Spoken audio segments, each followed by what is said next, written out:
So I was feeling very tired at work, and then my eyes went yellow. So I went to the doctors, who tried to do a blood test, but because of the lack of blood, my veins had all collapsed, so they couldn't get a blood test.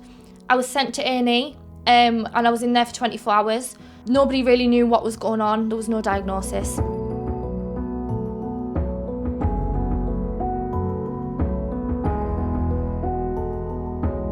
My first reaction was shocked, fear. I was overwhelmed. I didn't really know what was going on, but it was a lot to take in. Chloe had a condition called atypical hemolytic uremic syndrome, or aHUS, and until recently this was a devastating condition with no treatment.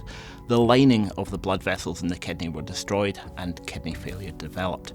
The only option was a lifetime in dialysis, because if you had a kidney transplant when you had atypical hemolytic uremic syndrome, it rapidly recurred in the transplant, and sometimes that was so severe that you needed to take the transplanted kidney out to keep people alive. So after my diagnosis, I didn't really know what the future held. I'd never heard of aHUS before. I didn't know if I was going to be able to have the same career goals I've always had, if I was going to be able to have a family. I didn't know if I was going to survive.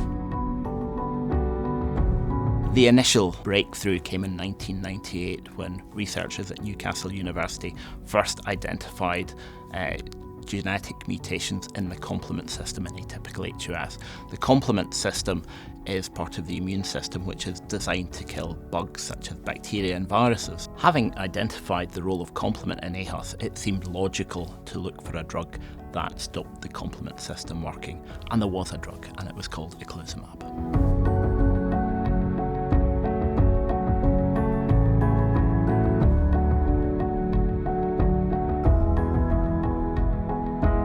Since learning about the condition, I receive my treatment every 2 weeks, so it's give me hope that I can fulfil the same dreams and goals that I've always had.